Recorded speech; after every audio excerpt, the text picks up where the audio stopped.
Hai, welcome to my channel. Nama gue Stefan Emanuel Darmawan dan gue akan menemani kalian selama beberapa menit ke depan. Jangan lupa klik tombol subscribe karena subscribe itu gratis. Ingat, subscribe itu gratis. Gak ada ruginya kamu klik tombol subscribe, guys. Selamat menonton, enjoy. Kali ini gue akan nge-review sebuah film yang berjudul Cek Toko Sebelah. Gue yakin kalian pasti nggak asing dengan film ini. Film besutan Star Vision Plus yang dirilis pada 28 Desember 2016 ini cukup terkenal pada saat itu. Apalagi kita tahu bahwa film ini dimainkan oleh Ernest Prakasa.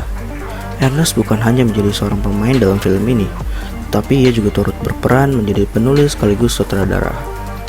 Film ini berjenis drama komedi dan diproduseri oleh Chan Parweservia dan Via Servia. Di dalam film ini, ada beberapa tokoh yang menurut gue memiliki peran yang penting, yaitu yang pertama adalah Ernest Prakasa.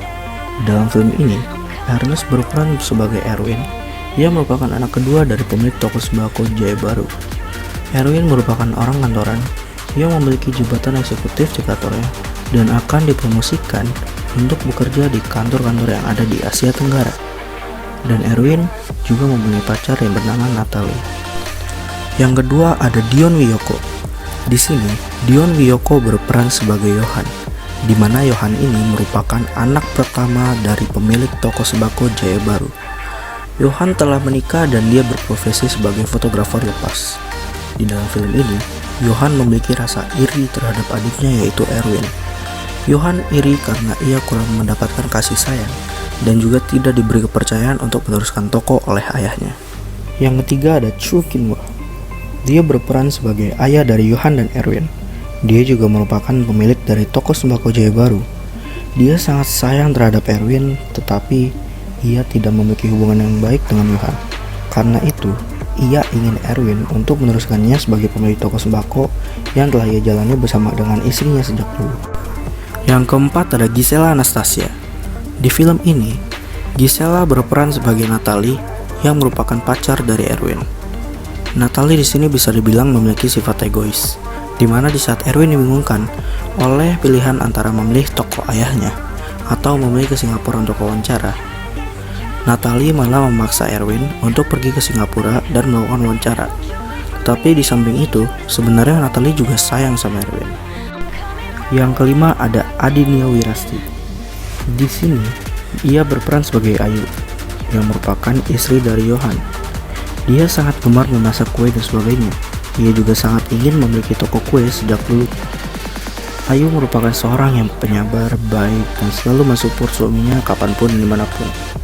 Menurut gue, dia ini merupakan sosok istri idaman bagi para lelaki, bukan? Yang keenam ada Tora Sudiro. Siapa yang tidak kenal dengan Tora Sudiro? Dia adalah seorang aktor yang telah terjun ke dunia perfilman sejak tahun 2000-an. Di film ini, Tora berperan sebagai Robert. Robert sendiri merupakan seorang pengusaha, pengembang real estate, atau yang biasa kita sebut sebagai pengembang properti. Robert selalu berusaha agar toko milik Koh Afuk dan toko sebelahnya juga dapat dibeli olehnya. Film ini bermula saat Erwin menikmati hidupnya dengan karir gemilang di usia muda dan kekasih cantik yang tak kalah sukses yang bernama Natalie. Tetapi semua menjadi pelik saat Koh Afuk yang kesehatannya makin memburuk karena faktor umur. Ia ingin mewariskan toko sembakonya kepada Erwin, anak kesayangannya. Sementara itu, Johan yang merupakan kakak Erwin marah karena dilangkahi oleh adiknya. Sebagai anak sulung yang merasa lebih perhatian pada orang tuanya, Johan yakin ia dan istrinya Ayu adalah yang paling berhak meneruskan toko tersebut. Sayangnya, Koh Afuk sulit mempercayai Johan karena ia berpikir jika Johan yang meneruskan toko tersebut, maka toko tersebut akan berantakan. Dan ia merasa bahwa Johan saja tidak pandai dalam mengurus hidupannya, apalagi ditambah dengan toko. Sebenarnya cerita ini diangkat dari tradisi keluarga Tionghoa yang sudah dianggap tidak tabu lagi. Biasanya, keturunan Tionghoa yang sukses, seperti lulusan kuliah dari luar negeri, harus menerima kenyataan untuk menjaga toko milik orang tuanya sebagai warisan berharga secara turun-temurun. Apabila si anak menolak, orang tua dengan tegas mengeluarkan berbagai jurus yang menyudutkan si anak sehingga merasa bersalah. Nah, menurut gue, film ini sangatlah menarik. Bagaimana enggak saat kalian menonton kalian akan disajikan oleh komedi-komedi yang berkualitas. Selain itu juga, film ini sangatlah mendidik. Film ini mengajarkan banyak hal yang terkadang tidak kita sadari.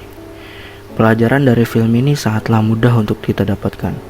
Gue sendiri hanya dengan menonton sekali saja dapat memahami berbagai pelajaran hidup yang diajarkan oleh film ini.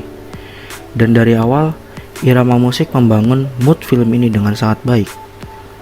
Setiap karakter memberi kontribusi yang sangat kuat. Termasuk penampilan sekilas putra bungsu Presiden Jokowi, yaitu Kaisang Pangarep di awal film. Kisah dramanya juga disampaikan dengan apik tanpa adanya memaksakan cerita.